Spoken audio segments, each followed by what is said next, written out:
Hello mga bossing mga madam, it's me again, ang inyong vlogger na sweet lover na driver. Magandang umaga dyan sa inyo sa Pilipinas o madaling araw. Shout out sa Luzon, Visayas, Mindanao at sa buong mundo. Shout out po sa inyong lahat at good day sa buong mundo. Okay, bago po ang lahat, please mga busing mga madam, please pag-bisita naman po ang aking YouTube channel, Idi Makasilang po. Paki-subscribe po ninyo at please click on notification at makita niyo po lahat ng aking mga in-upload doon sa aking YouTube channel, Idi Makasilang po, at like and share lang po sa aking YouTube channel po mga busing mga madam. Ang aking YouTube channel ay Idi Makasilang po. At sa aking Facebook, maraming salamat sa mga followers ko na walang sawang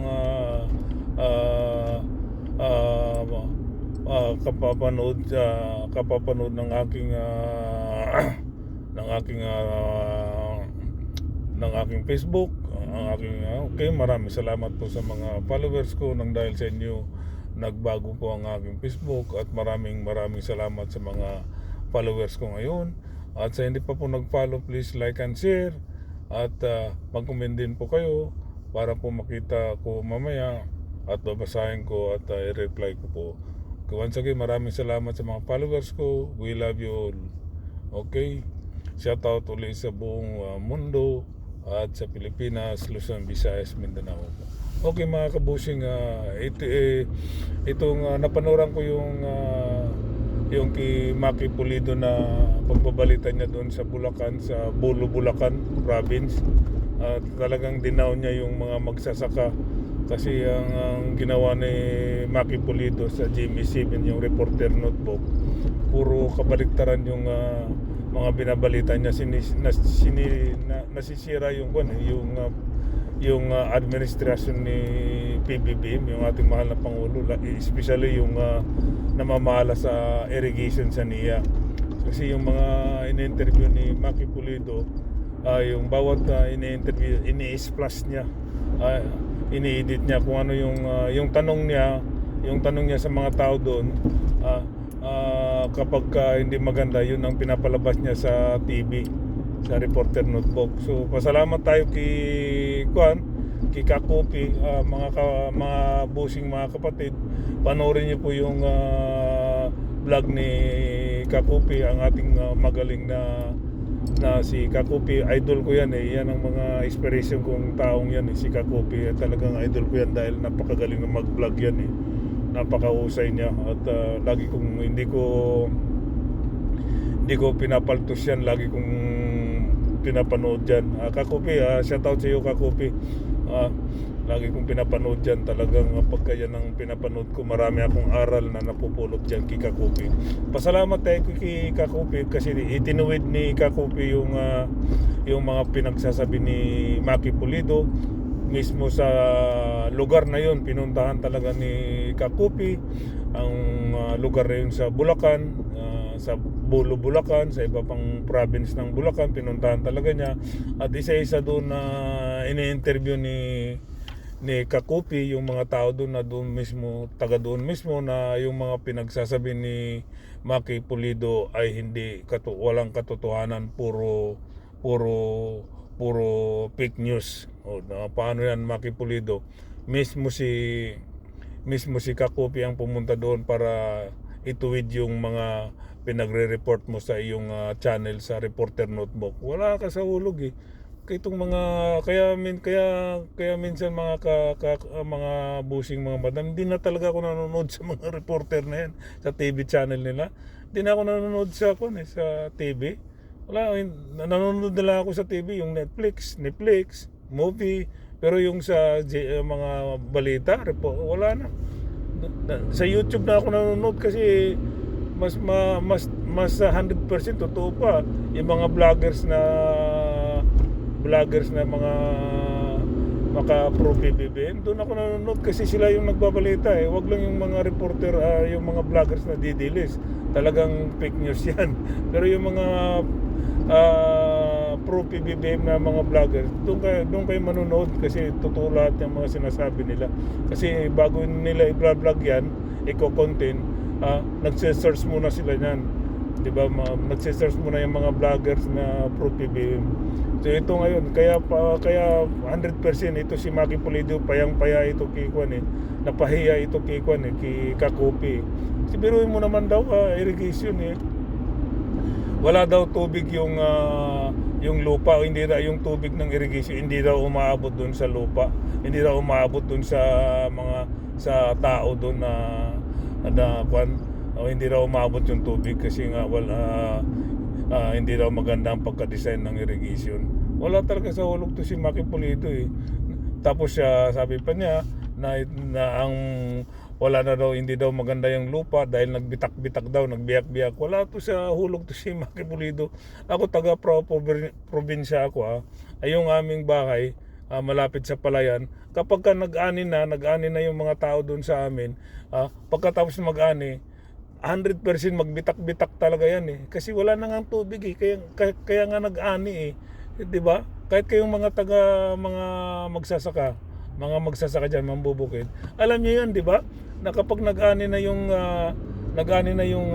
palayan, after that matutuyo talaga yan kasi nga wala nang tubig, so magbitak-bitak yan. Hintayin na lang nila uli na magtanim uli sila ng palay para di ba? So natural lang, biruin mo sa isang taon 2 beses sila mag-ani, napakaganda dahil sa supply ng tubig ng irrigation doon sa Bulacan. Ito naman si Maki Pulido talagang kabaliktaran. So wag na kayong manood yan. Walang kapalpak yan si Maki Pulido, biruin mo. Pabalita niya, nagbitak-bitak yung lupa ng dahil wala daw tubig. Buang din si Maki Pulido Kaya salamat tayo Kakupi, maraming salamat sa iyo Kakupi, at itinama mo yung mga pagbabalita ni Maki Pulido na fake news. Tapos nagkonsulta pa siya sa mga engineer niya. Yung mga engineer niya palpak naman magsabi. Yung bang makapabor lang sa kanya, makapabor lang kay Maki Pulido yung mga sinabi, yung mga in-interview niyang engineer. Siguro binayaran niya yung engineer at saka pati yung tao. Yung mga taong in-interview na doon. Kasi hindi talaga maganda wala sa hulog biruin mo.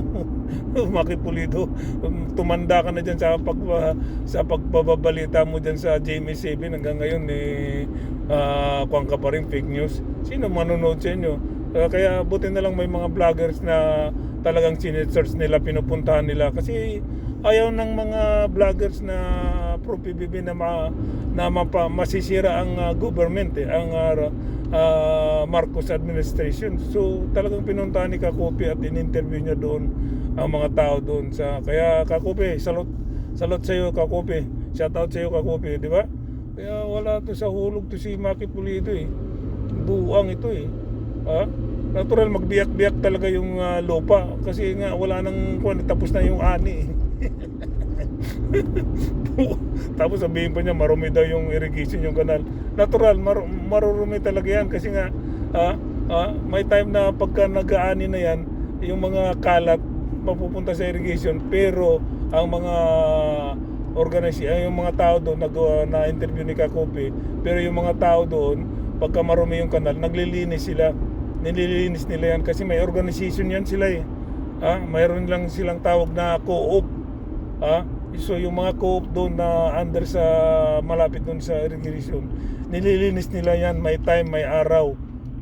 Kasi yun ang sabi ng na-interview ni Kakupi na tao doon. So ngayon nga naglilinis daw sila kaya kung alin yung mga hindi magandang na nakikita ni Maki Pulido, yun ang sinasabi niya. Walang iya talaga to si Maki Pulido talagang kuwan ito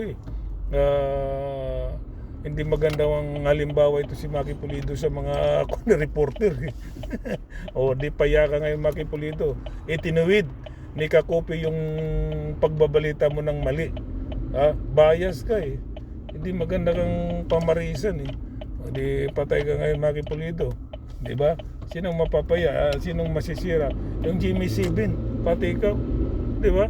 Wala ka sa hulog nagbabalita ka, sinisira.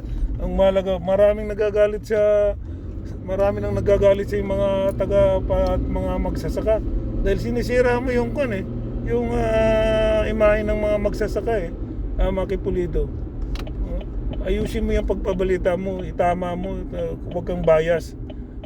Magbabalita ka lang para gusto mo lang kumita. Natural, binabayaran ka ng GMA7. Dapat yung pagbabayad sa'yo ng GMA7, ayusin mo yung sa tamang balita. Hindi yung mali-mali para lang kumita ka sa maling paraan. Si Maki Pulido, tagal-tagal mo ng reporter, tanga ka pa rin. Di ba mga bossing, mga madam? Napakatanga yan si Maki Pulido. Wala akong tiwala dyan si Maki Pulido. Doon pa man Kaya hindi na nga ako nanonood ng ng mga balita kasi makuha ka lang madidismaya ka lang sa kanila Di ba mga bossing, mga madam? Mayroon pa yung ibang reporter na pupunta doon sa squatter na ganito. Talagang mahirap na po ang ating pupunta sa squatter tapos i-interview nila doong squatter na mahirap na po talaga ang sitwasyon natin sa panahon na ito. Mga ganun banat ng mga reporter, mga bugok pala ito. Natural, squatter yan kaya nga mahirap Bakit ba? Porque squatter, sabihin mo mahirap, ulol ka pala dyan sa squatter. Dati akong squatter Kahit squatter kami dati okay, ang daming pira ng mga taga-squatter magtataka ka lang linggo-linggo may inuman, Sabado-Linggo may inuman squatter yan dati akong squatter hindi ko ikaya na ako isang squatter dati, nakatira ako sa squatter linggo-linggo may inuman doon sa amin at Sabado-Linggo. Tapos pagka sa Lunes hanggang Biyernes wala na masyadong tao doon sa squatter kasi lahat may mga trabaho. Di ba?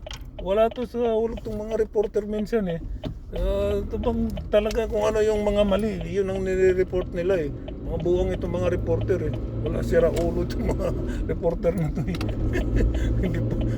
Kaya pasalamat tayo at may mga vlogger na itinutuwid ng mga mali ng mga reporter. Okay, once again mga kabusing, salute sa iyo Kakupi, shout out sa iyo Kakupi, at ipagpatuloy mo yung mga ginagawa mo Kakupi at saludo ako sa iyo. Okay Kakupi. Okay mga busing, mga madam, hanggang dito na lang po ako mga busing kasi itong si Maki Pulido palpak yan. Okay mga busing, mga madam, once again please subscribe kayo sa aking YouTube channel, hindi makasilang po. Okay, at click ang notification at supportahan niyo po ako, supportahan niyo po ang aking YouTube channel. At sa aking mga followers sa Facebook, maraming salamat sa inyo mga kabusing, mga madam, nang dahil sa inyo gumanda po ang aking Facebook. At sa mga hindi pa po nag-follow sa aking Facebook, please follow, like and share.